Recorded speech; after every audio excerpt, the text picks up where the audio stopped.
Hey guys, and welcome back to another YouTube video. In this video, we're going through the Richmond vs GWS game review, going through how it all unfolded, in which basically it was only Elise Parker that turned up, and aside from that, no one else really had much fancy relevance, to be honest with you. I mean, O'Dowd did as well, I should say, but outside of that, it was basically all of the midfielders that scored slightly below average. I just want to check which McCormack, she's a ruck. But she won't have much fancy relevance in the long term.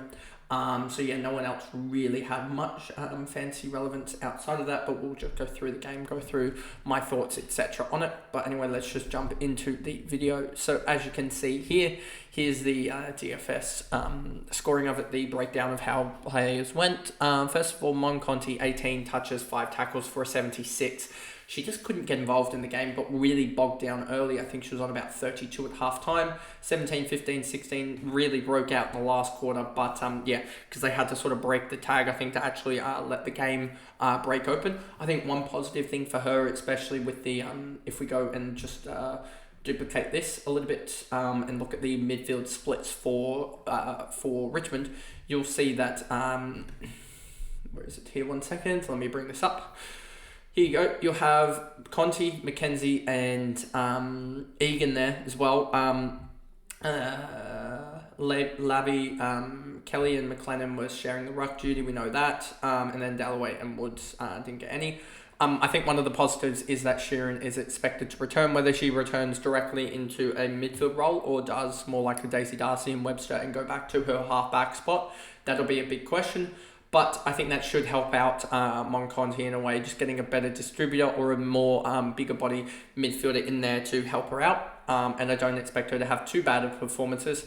This was just, yeah, she just got heavily tagged in this game. Powergar as well as, was it Beeson or Barr? Someone ran around with her pretty much completely and it just stuffed her. So yeah, she had a really poor game, but I expect her to bounce back.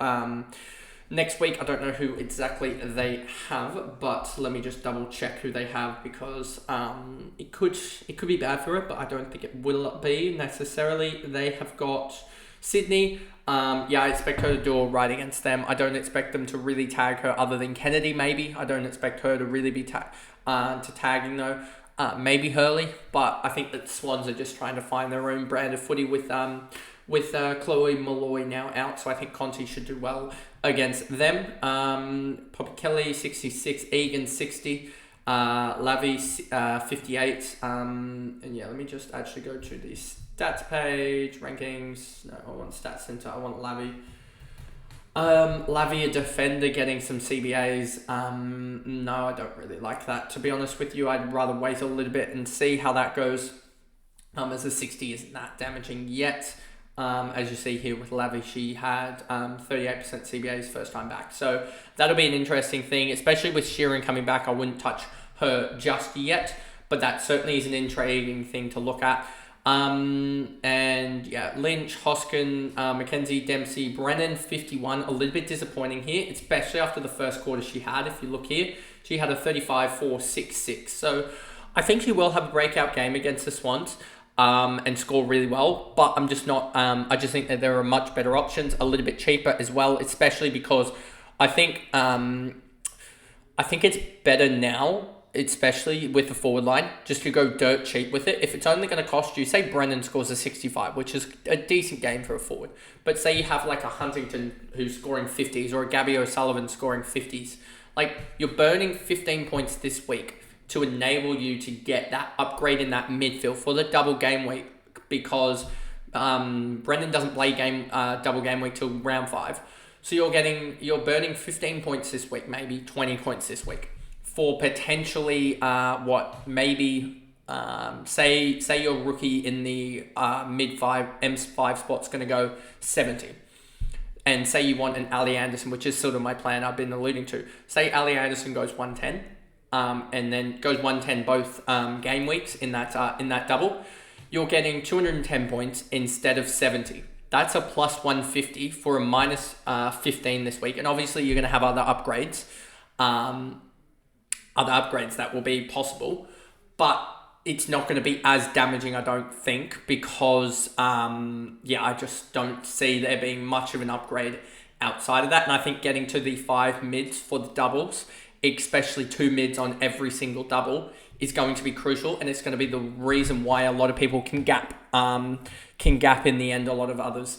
And I think that's why cash gen is so key at the moment, is being able to dump them all in to get that big upgrade, to get Ali Anderson and Blackburn on the first week, and then get Gardner on the second week alongside Conti, and then on the third week, maybe getting a Laura Gardner or someone else, and then on the fourth week, probably having Marinoff and Hatchard or Goldsworthy.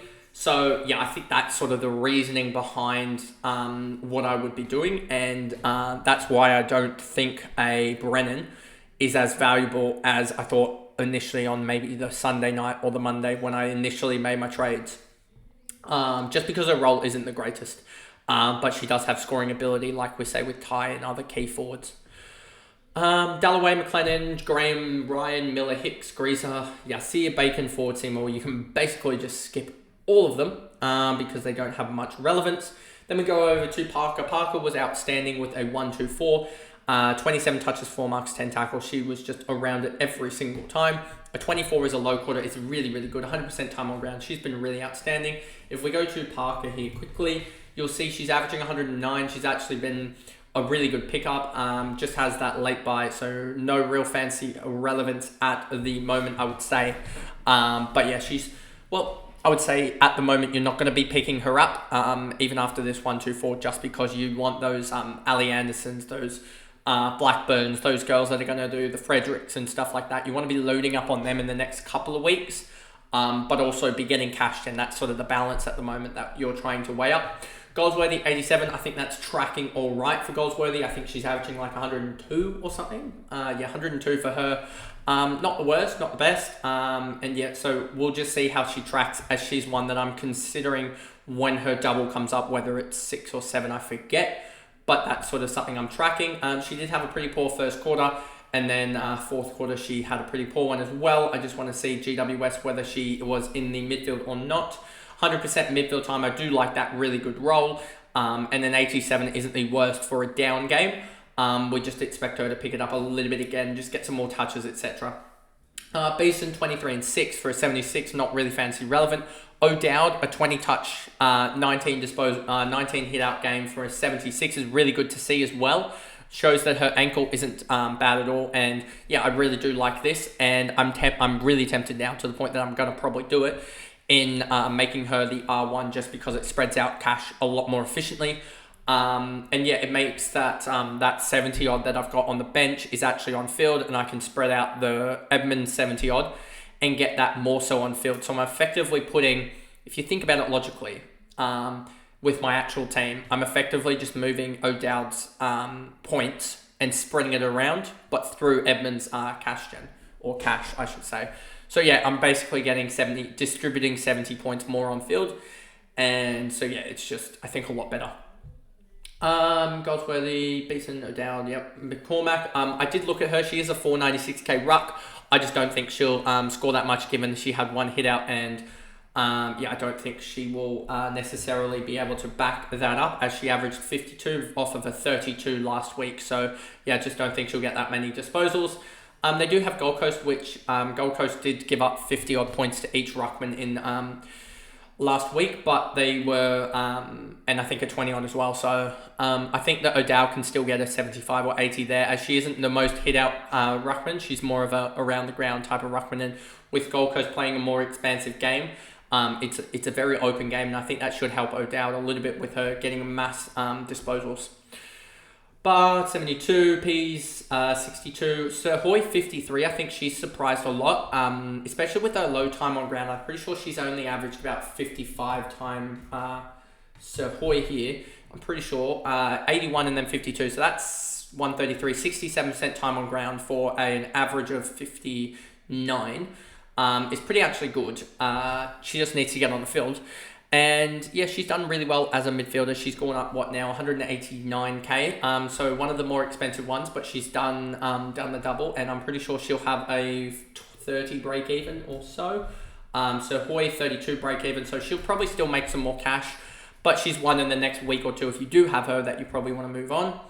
Huntington, another one that's probably going to make some more cash if I just look here. 30 break even, 59k for another 50. I just want to also check O'Sullivan here. There you go. O'Sullivan, 38 break even. But yeah, I think that Huntington as well, I think she's a pretty good option here. If we just look at the, not the CBAs, but the kick-ins for the Giants, I just want to see with them, with regards to the kick-ins, who is taking them. You have here Pease, Greason, and Randall taking them. None for Huntington. That is a little bit annoying that she's getting no kick-ins, as that would be probably helpful. What is the kick-ins for the likes of Fremantle? As I just want to check O'Sullivan, because that is sort of the... Gabby O'Sullivan's had 5, but they play a pretty easy matchup, I'm pretty sure, so that will make it harder for her to score well. I'm pretty sure, let me just double check that, but that'll come up in the Fremantle review. Anyway, they play Port, that'll be an easier matchup. Greason, Pauga, 42, she saved it. She actually has a really good role if we look at the CBAs again for GWS. I should have highlighted this when I had it up. But she has a decent enough role. If we go here to... Where is Pauga? There we go. Pauga, 27-31. She's got a decent enough role. It's a very similar role to Hoskin. So yeah, I'm expecting a decent enough job there. And yeah, so she basically shares the 4th on-baller role with Sahoy. And yeah, so I think that she's going to do all right. I don't think she had a massive fade out. Sorry, not a fade out, but a massive slow start to the game, I should say. Where is it here? You can see here 4-0 and then a 10 and a 28. So yeah, I think she has the scoring potential. Just needs to get off to a better start, as that's a 60 waiting to happen. And if she gets a 60, she'll really kick into gear. And I think she'll be one that I upgrade in the near future, but we're just sort of waiting for that to occur. Waiting for it to be a little bit easier when you have really cashed up rookies, like 700 to 800k rookies on the bench, and you have her sitting there at probably 500, 600k, when it's an easy her plus another, say a midfielder, swapping a midfielder around, like a Conti to a Garner or something, not necessarily that, but maybe a Blackburn to a Garner. Which maybe, if we look at it quickly here, Blackburn is currently priced at 1.30 and Garner is 250k difference. So you need 250k plus potentially another 250k to upgrade Pauga. Potentially, maybe even less than that. So you need, say, that much to upgrade both of them.